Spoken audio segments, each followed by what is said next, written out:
Bonjour, Arnaud Guével, professeur des universités à l'UFR STAPS de l'Université de Nantes. Cette semaine, je vous propose d'aborder la contribution des afférences sensorielles, ou comment notre organisme est capable de percevoir des informations de son environnement.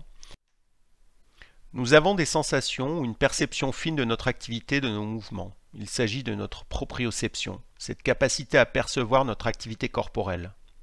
Pour cela, nous possédons des afférences sensorielles. Ce sont des fibres nerveuses connectées à des capteurs qui ont vocation à capter et remonter de l'information vers la moelle épinière et le cerveau. Nous possédons une organisation nerveuse complexe avec notamment un système nerveux efférent qui produit le mouvement et un système somesthésique qui m'aide à contrôler le mouvement, organisé en 3 niveaux.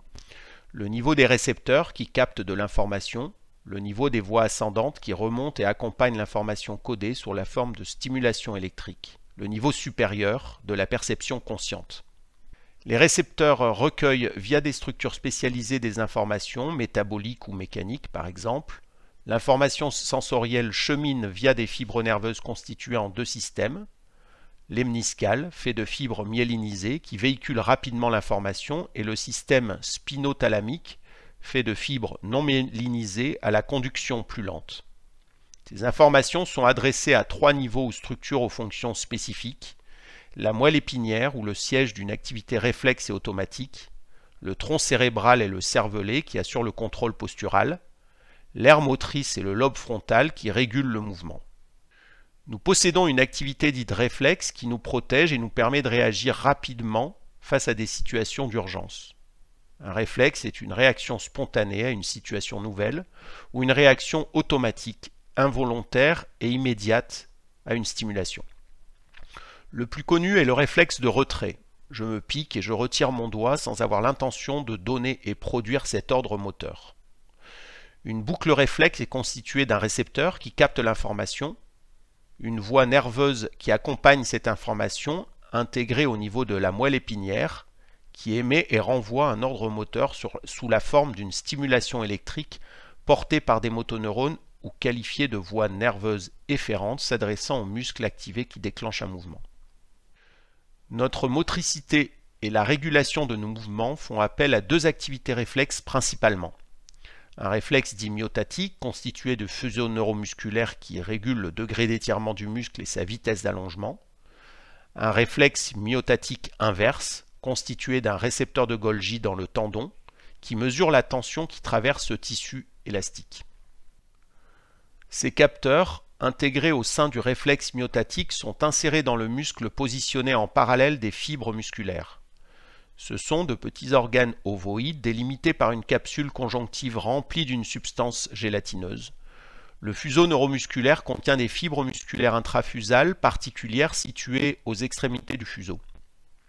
Le fuseau neuromusculaire est innervé par des fibres 1A, des fibres afférentes, qui relaient des informations dynamiques, la vitesse d'allongement, des fibres du groupe 2, afférentes, qui relaient des informations statiques, comme la longueur ou le degré d'étirement, et une innervation motrice qui permet de régler la sensibilité du capteur. Le réflexe myotatique est celui qui va s'opposer au mouvement.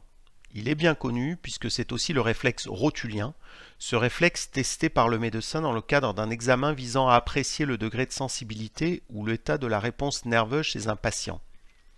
En position assise, la jambe pendue à 90 degrés de la cuisse, les muscles des quadriceps vont être étirés.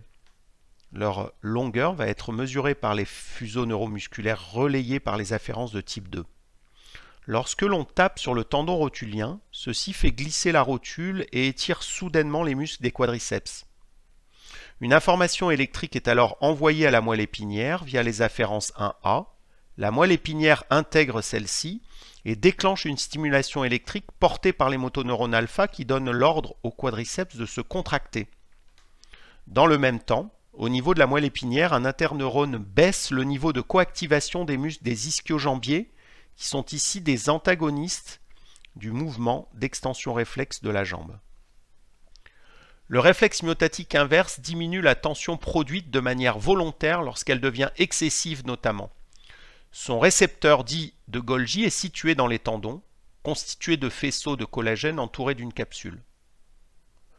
Un neurone sensitif de type 1B assure le cheminement des stimulations électriques émises par ce capteur.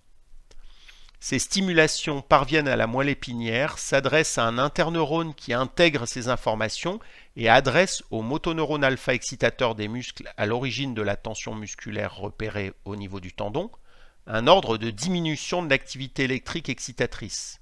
On parle ici d'inhibition. Comment est déclenché ce réflexe? Une contraction musculaire étire le tendon qui contient les récepteurs de Golgi. Cette déformation mécanique déclenche des stimulations électriques qui forment un train de potentiel d'action au niveau des afférences 1B.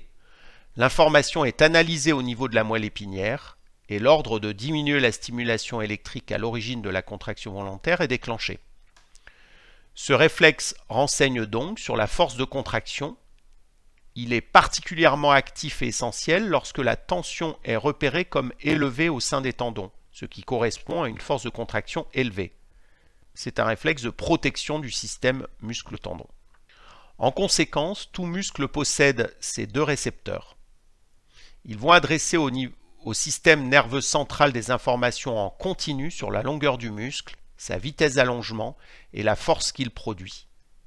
La tension générée par la contraction musculaire va donc être codée électriquement par des trains de potentiel d'action portés par les fibres 1A pour le réflexe myotatique et la vitesse, et par les fibres de type 1B pour le réflexe myotatique inverse et le niveau de tension.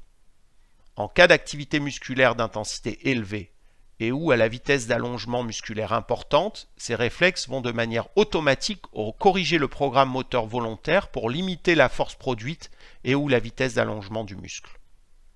Pour poursuivre la compréhension de ce que sont ces activités réflexes et de leur contribution dans la régulation du mouvement humain et de la motricité du sportif, je vous invite à visionner la vidéo jointe très illustrative. Merci de votre attention.